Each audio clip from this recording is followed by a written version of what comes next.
Yuk kita masuk ke dalam alur ceritanya. Halo Sobat Nova, melanjutkan cerita dari episode sebelumnya ya. Semoga kalian suka. Pan Fengxiang mengira Xiaoyan akan mengeluarkan kompasnya sendiri. Tanpa diduga Xiaoyan langsung melangkah ke kompas miliknya dan duduk di dalamnya.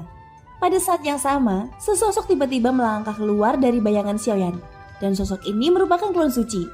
Adegan tersebut membuat ketiga patriark klan mendesis dingin. Mereka tidak tahu bagaimana orang tambahan muncul begitu saja. Dan sosok yang tiba-tiba muncul memiliki tatapan dingin di matanya. Mereka bertiga baru saja akan menangkupkan tangannya untuk menyapa. Namun klon suci berubah menjadi pelangi panjang dan menghilang di kejauhan. Sejak merebut tubuhnya dari alam Suan Yin, klon suci selalu berada di 9 peti mati dan masih bertahan di level keabadian Kaisar langkah keempat. Sekarang Xiaoyan berada di dunia iblis kuno. Lebih baik membiarkannya keluar mencari pengalamannya sendiri dan mencari saluran lain untuk mendapatkan lebih banyak berita. Sedangkan untuk Xiaoyan sendiri, misinya adalah pergi ke bintang superstar cemerlang, mencoba menemukan kebenaran di balik token kuno iblis abadi. Jika token kuno iblis abadi bisa didapatkan dengan mudah, maka misinya mungkin bukan token iblis abadi itu sendiri. Sebaliknya menggunakan token iblis abadi untuk menilai siapa yang benar-benar pergi ke dunia iblis kuno. Ucap Xiaoyan berpikir di dalam benaknya. Mengenai apakah ini masalahnya, hanya setelah mendapatkan token iblis abadi tersebut dia dapat membuat penilaian lebih lanjut. Tak lama kemudian tiga patriark dari klan berbeda itu menginjakkan kakinya di kompas yang sangat tidak ingin mereka injak. Dalam pandangan mereka, perjalanan ini sangat berbahaya dan tidak dapat diprediksi. Bahkan patriark klan Jin yang sekuat langkah ke-6 pun tidak berani melakukan kesalahan. Wan An dan Pan Fengxiang secara alami hanya bisa mengikuti tanpa daya. Mereka tidak punya pilihan selain dengan patuh mengantar Xiaoyan ke bintang superstar cemerlang. Lokasi bintang superstar cemerlang tidak terlalu jauh dari bintang ungu. Dan sesuai seperti namanya, ukuran bintang superstar hampir 10 kali lebih besar dari bintang ungu. Bintang ini memancarkan cahaya yang menyilaukan, dan itu bersinar terang bahkan dilihat dari kejauhan. Selama periode ini, jumlah orang kuat yang memasuki bintang bercahaya telah mencapai tingkat yang belum pernah terjadi sebelumnya. Dari barat kehampaan saat ini, terlihat 4 sosok yang duduk bersila di atas kompas. Satu orang menutup matanya rapat-rapat, sementara 3 lainnya terus waspada dari waktu ke waktu karena takut terjadi kecelakaan. "Senior, kami akan tiba di superstar cemerlang," ucapan Fengxiang menyanjung Xiaoyan sepanjang jalan. Xiaoyan masih menutup matanya rapat-rapat. Tidak ada tanggapan hingga memasuki bintang raksasa yang mengandung cahaya. Banyak mata tertuju untuk menonton. Mungkin mereka tidak mengenali Xiaoyan, tapi mereka mengenali patriark dari 3 klan besar di bintang ungu. Bagaimanapun ketiganya sudah mencapai keabadian Kaisar, yang sudah memasuki jajaran orang-orang kuat tingkat atas. Setiap orang yang mengenal ketiga patriark tersebut dengan hormat menangkupkan tangan di depannya. Hanya saja yang tidak mereka pahami adalah Xiaoyan di belakang ketiganya. Nampaknya ketiga patriark itu telah menjadi pelindung Dharma dan membuat banyak orang penasaran dengan identitas Xiaoyan. "Langsung pergi ke gua iblis Hangguang," ucap Xiaoyan. Pan Fengxiang menganggukkan kepalanya lalu berkata, "Ya senior," ucap Pan Fengxiang mengendalikan kompas dan terbang dengan kecepatan tinggi. Namun saat mereka melaju kencang, tiba-tiba saja serangan dahsyat melanda. Serangan ini akan mengenai kompas secara langsung. Pan Fengxiang mengerutkan keningnya, kemudian dengan cepat mengambil tindakan secara tiba-tiba. Dengan lambaian tangannya, kekuatan besar langsung tersapu keluar dan bertabrakan dengan cahaya dingin yang menderu. Dampak yang kuat mengguncang kompas sehingga bergetar. "Pan Fengxiang, Wan An, kami sudah mengatakan, Anda tidak diperbolehkan memasuki superstar cemerlang lagi selama 100 tahun. Jika kamu berani datang ke sini lagi, itu berarti kamu tidak menganggapku serius," ucap sebuah suara marah datang dari kejauhan. "Nizun, ini sebenarnya kamu lagi," ucapan Fengxiang menyebut nama orang yang menyerangnya. Sepertinya dia mengenali sumber suara itu. Wan An juga tampak marah. Hanya Jin Dongming yang terlihat membosankan tanpa rasa takut. "Teman lama Jin Dongming, keduanya melanggar kesepakatan terlebih dahulu. Kamu seharusnya tidak bisa membantu mereka, bukan?" ucap Nizun. Di antara awan terlihat beberapa sosok perlahan keluar dari sana. Pria yang memimpin bernama Nizun dan dia mengenakan jubah ungu. Matanya tertuju pada 4 orang di kompas terbang. Tatapan pertamanya jatuh pada 3 patriark bintang ungu, dan pada akhirnya menatap Xiaoyan yang sedang duduk bersila dengan mata tertutup. Dia sedikit mengernyit. Pasalnya melihat wajah asing tersebut justru membuatnya merasa tidak tenang. "Kenapa berhenti?" ucap Xiaoyan berkata dengan dingin. "Senior, kami berdua memiliki beberapa masalah dengan klan Ni dari bintang superstar. Sekarang dia menghentikan kami," ucap Pan Fengxiang menghadap Xiaoyan dan menangkupkan tangannya. Pemandangan ini juga membuat mata Nizun membeku. "Oh, Aku akan pergi ke gua iblis Hangwang. Siapapun yang ingin menghentikanku, aku hanya bisa membiarkanmu mati. Ucap Xiaoyan suaranya bergema. Ancaman ini langsung membuat Nizun terkejut. Wajahnya berkedut dan dia menatap Xiaoyan yang matanya masih tertutup. Sungguh arogan.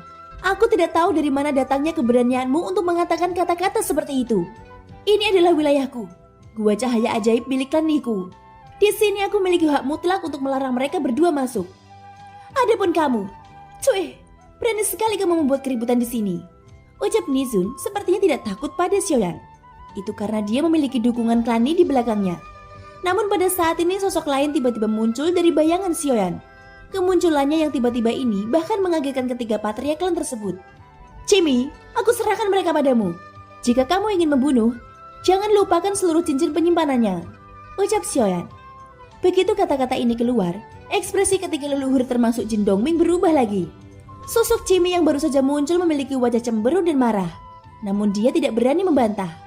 Dia tidak ingin dikurung di ruangan kecil yang gelap oleh Xiaoyan lagi. Perasaan seperti itu seperti dia tidak bisa hidup dan tidak bisa mati. Itu benar-benar menyiksanya. Pada saat ini mata Cimi mengunci semua orang di udara. Dia tidak mengatakan apapun. Detik berikutnya sosoknya melesat seperti bola meriam dan menuju langsung ke arah Nizun. Tidak peduli dari klan mana kamu berasal. Jika kamu berani melawan klan ini di superstar cemerlang ini, itu tidak berbeda dengan mencari kematian. Ucap Nizun mendengus dingin.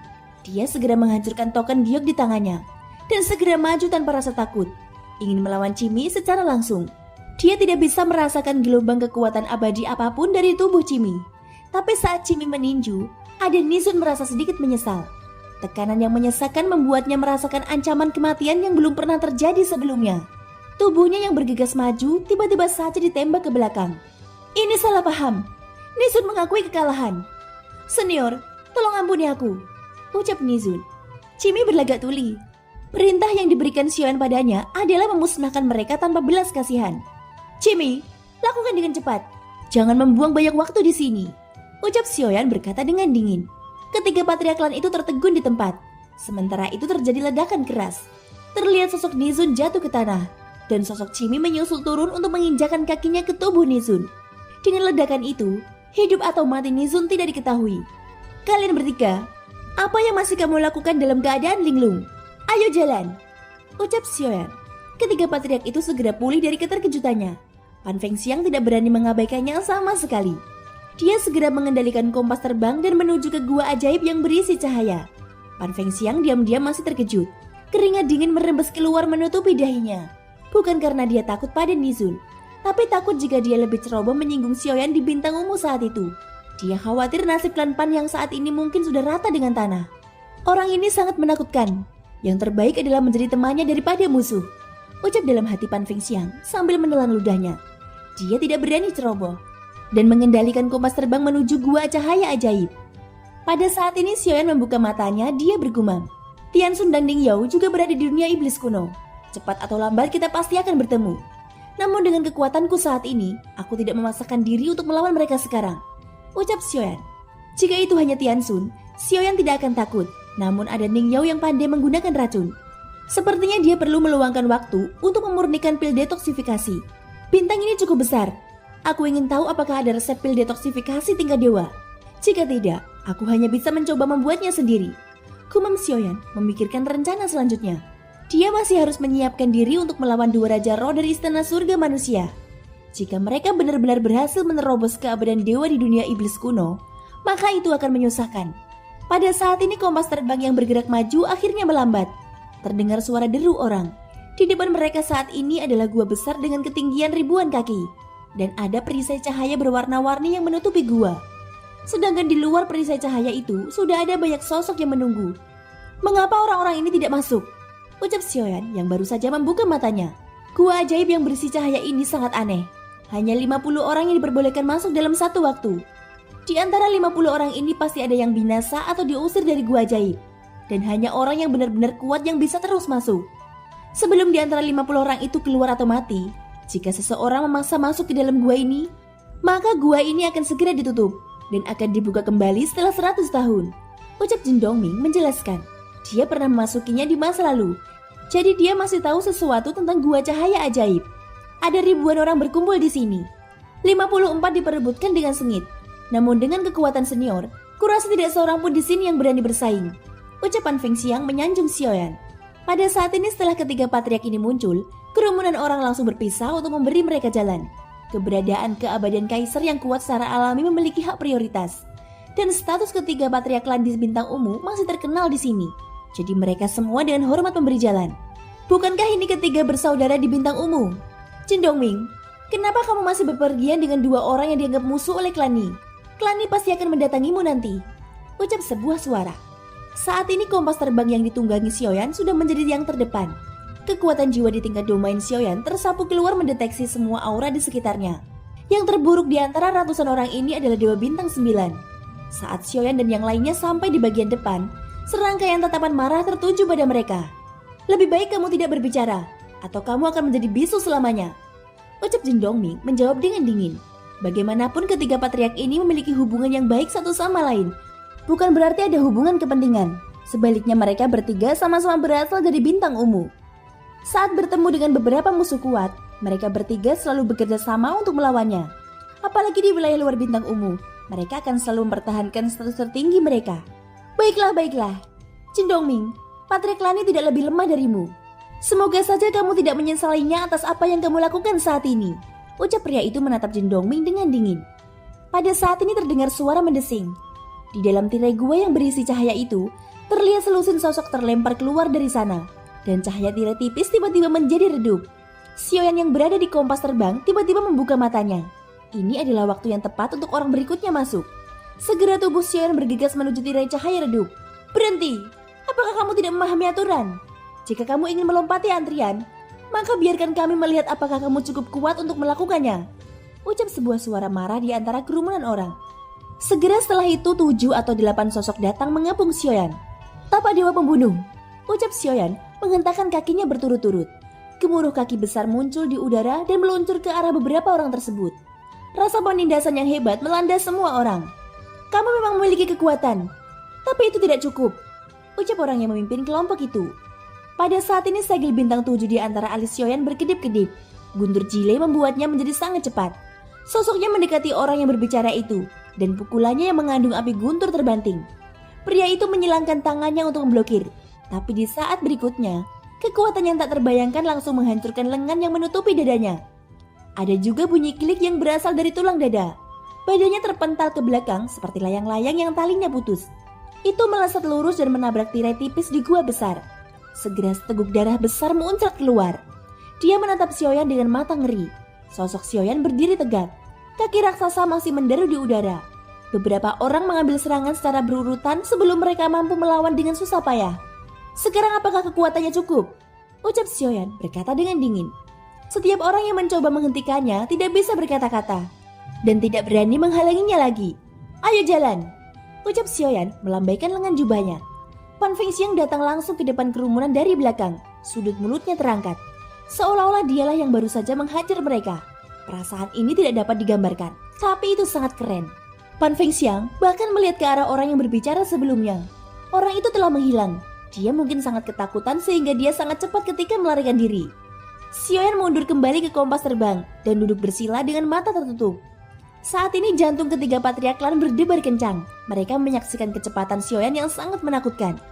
Dan serangan yang dahsyat itu memukul mundur keabadian kaisar langkah ke-6 hanya dengan satu pukulan. Dan bahkan dia tidak memiliki kekuatan untuk melawan. Beberapa orang lain yang mengepung Xiaoyan sebelumnya bahkan langsung semburat. Tidak satu pun dari mereka yang berani melakukan kesalahan. Ini karena orang yang ceroboh tidak akan berumur panjang. Tidak ada yang mau mati di sini karena persaingan memperebutkan token iblis abadi. Aku tidak menyangka ketiga patriark klan dari Bintang Ungu akan bergantung pada orang sekuat itu. Dilihat dari caranya, dia pasti berasal dari klan besar. Dia terlalu kuat. Hanya dengan satu pukulannya sudah mengalahkan keabadian kaisar langkah ke-6 dan bahkan tidak memiliki kualifikasi untuk melawan.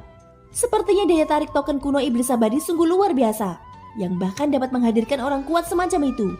Ucap suara percakapan pribadi di belakang. Aku mendengar bahwa banyak token iblis abadi kuno telah lahir. Wajar jika ada begitu banyak orang kuat yang ingin pergi ke gerbang kuno. Jawab percakapan pribadi tersebut. Tapi pernahkah kamu mendengar bahwa bahkan keabadian kaisar pun memiliki sedikit peluang untuk lolos dari kematian? Aku tidak tahu misteri apa yang sebenarnya ada di dalam gua itu. Ucap percakapan pribadi. Apapun yang ada di sana bukanlah urusan kami. Selama levelmu belum mencapai keabadian kaisar, lebih baik tidak melakukan perjalanan ke air berlumpur ini. Atau kamu hanya akan mengantarkan nyawamu secara sia-sia. Jawab percakapan pribadi tersebut. Suara diskusi terus terdengar dari kerumunan orang di belakang. Saat ini di luar gua cahaya ajaib, setiap orang yang awalnya bersemangat mulai gugup dan terkejut dengan pemandangan yang tiba-tiba ini. Banyak dari mereka yang kekuatannya masih Dewa Dao memilih mundur. Mereka memahami bahwa ini bukan lagi takdir di mana kekuatan Dewa Dao bisa ikut bertarung. Senior, bisakah kita tidak memasuki gua ajaib yang berisi cahaya ini? Terakhir kali aku sangat beruntung bisa selamat, dan sekarang aku khawatir nasibku tidak akan seberuntung itu. Ucapan Feng Xiang dengan wajah getir. Dia pernah memasuki gua ajaib yang berisi cahaya ini. Sebelum berita seperti token kuno iblis abadi menyebar, gua ajaib bercahaya tempat terlarang bagi banyak orang kuat. Oleh karena itu Pan Feng Xiang tidak ingin pergi untuk kedua kalinya. Dia tahu betul bahaya yang ada di dalamnya. Apa bahayanya? Tanya Xiaoyan. Leluhur Hang Wang telah mengatur ilusi yang tak terhitung jumlahnya di dalamnya. Begitu Anda jatuh ke dalam ilusinya, tidak, lebih tepatnya adalah setelah Anda masuk, maka Anda 100% pasti akan jatuh ke dalam ilusinya. Pada saat itu tidak ada yang bisa melarikan diri kecuali konsentrasinya cukup kuat. Dan di dalam ilusi ini, Anda akan menghadapi hal yang paling menakutkan dalam hidup Anda. Ucapan Feng Xiang, kenangan menakutkan itu rasanya seperti baru saja dialami. Lalu bagaimana kamu bisa bertahan? Tanya Xiaoyan. Saat itu aku hampir terjatuh ke dalamnya. Meskipun setiap orang yang memasukinya mengalami ilusi yang berbeda-beda, tapi mereka semua akan menjadi rival sampai dia mati didorong oleh ilusi. Dan hanya sedikit orang yang bisa bangun dari ilusi. Aku menelan pil racun. Dengan luka parah itu aku bangun dari ilusi. Dan aku hanya lolos karena keberuntungan. Ucapan Feng Xiang tersenyum pahit. Dia sangat takut memasuki gua ini lagi. Artinya belum pernah ada orang yang menembus ilusi dan memperoleh warisan leluhur Hang Wang. Ucap Xiaoyan.